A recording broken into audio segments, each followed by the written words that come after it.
नमस्कार दोस्तों, आनंद का विचारों की धारा में आपका स्वागत अभिनंदन है।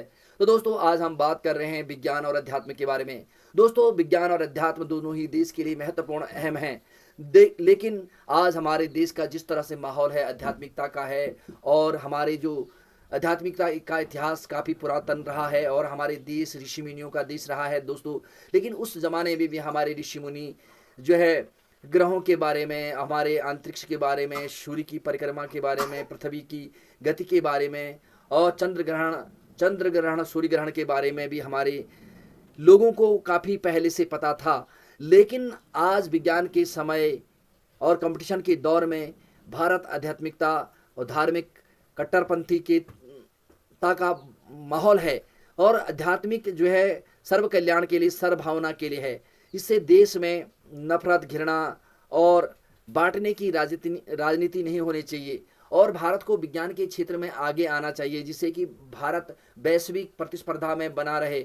भारत विज्ञान के क्षेत्र में भी तरक्की करे, क्योंकि वैज्ञानिक दृष्टिकोण से ही जो लोग आज विश्व में अपनी जो है धाक जमा रहे हैं, वो विज्ञान के बल पे बढ़ा रहे हैं। तो दोस्तों, जैसे विज्ञान है, विज्ञान में जैसे चाइना है, रसिया है, अमेरिका है और जापान है, कई ऐसे विकसित देश हैं, ब्रिटेन है, तो वो अपने विज्ञान के क्षेत्र में, टेक्नोलॉजी के क्षेत्र में काफ़ी तरक्की कर रहे हैं। हालांकि हमारा भारत भी पीछे नहीं है, हम विज्ञान के क्षेत्र में भी जो है तरक्की कर रहे हैं। लेकिन जिस तरह से हमारे देश में वातावरण है, धार्मिकता और धार्मिक उन्माद डिस्कशन, हमारे सोशल मीडिया पे, चाहे हमारे इलेक्ट्रॉनिक मीडिया में जिस तरह की बहस होती है, वहाँ वैज्ञानिकता की बात नहीं होती है, वहाँ शिक्षा की बात नहीं होती है, वहाँ पर वैश्विक प्रतिस्पर्धा में कैसे हमें आगे बढ़ना है उसकी बात नहीं होती है, हमारे देश की इकोनॉमी कैसे सुधरेगी उस पर बात नहीं होती है। तो हमें चाहिए कि वैज्ञानिक दृष्टिकोण का होना बहुत ही अहम है। मैं देश के युवा शक्ति और आने वाली पीढ़ी के लिए यह बात कहना चाहता हूँ कि वह विज्ञान के क्षेत्र में जो है बने रहें, और उसमें अपना जो है इंटरेस्ट और अपना उत्साह दिखाएं, ताकि हम भारत को वैश्विक प्रतिस्पर्धा में आगे ले जा सकते हैं। क्योंकि कई बार आज हमारे वैज्ञानिकों ने भारत का नाम रोशन किया है। आज हम अंतरिक्ष के क्षेत्र में, चाहे वह टेक्नोलॉजी के क्षेत्र में है, चाहे वो सॉफ्टवेयर क्षेत्र में है, हम अच्छी तरक्की कर रहे हैं। लेकिन देश का वातावरण में जो है विज्ञान की बातें होनी चाहिए, टेक्नोलॉजी के बारे में बात होनी चाहिए, और जो है केवल धार्मिक मुद्दों पर डिस्कशन करें। हमारे जो राजनीतिक दल हैं उनसे इस तरह की अपेक्षा नहीं कर सकते हैं हम, क्योंकि उनका जो है उद्देश्य जो है केवल सत्ता पाना है। देश की प्रगति, उन्नति के बारे में शायद ही उनका कोई फोकस होगा। लेकिन वह इस तरह का माहौल से बाहर आकर भारत में वैज्ञानिक दृष्टिकोण और विज्ञान, कला, साहित्य और प्रतिस्पर्धा में भारत को आगे ले जाने के काम करना चाहिए। खासकर युवाओं से मेरी आशाएं, उम्मीदें हैं कि वह इस माहौल में भी अपने आप को वैज्ञानिक दृष्टिकोण जो है बनाए रखेंगे और विज्ञान के क्षेत्र में तरक्की करेंगे, और हम वैश्विक प्रतिस्पर्धा में बने रहेंगे। क्योंकि भारत का जो आध्यात्मिक क्षेत्र है वह पुरातन काल से बहुत ही अच्छा है। एक ऐसा अध्यात्म जो मानव कल्याण के लिए, वैश्विक कल्याण के लिए, मानव के लिए, जीवन के लिए, शांति के लिए, उन्नति के लिए और जीवन के उद्धार के लिए जो धार्मिक और आध्यात्मिक होना चाहिए, उसका होना भी अहम है। लेकिन आडंबर, दिखावा और अंधभक्ति और इस प्रकार की धारणाएं और तर्कपूर्ण होना बहुत ही आवश्यक है। जो तर्कपूर्ण विज्ञान है उससे हम जो है अमल में लाएं, और जो तर्कपूर्ण अध्यात्म है उसको भी अमल में लाएं, जिससे हमारी प्रगति हो सकती है, जिससे वैश्विक लोगों को फायदा हो सकता है, भारत को फायदा हो सकता है, हमारे आने वाली पीढ़ी का फायदा हो सकता है। तो वैज्ञानिक दृष्टिकोण का होना बहुत ही अहम और महत्वपूर्ण है।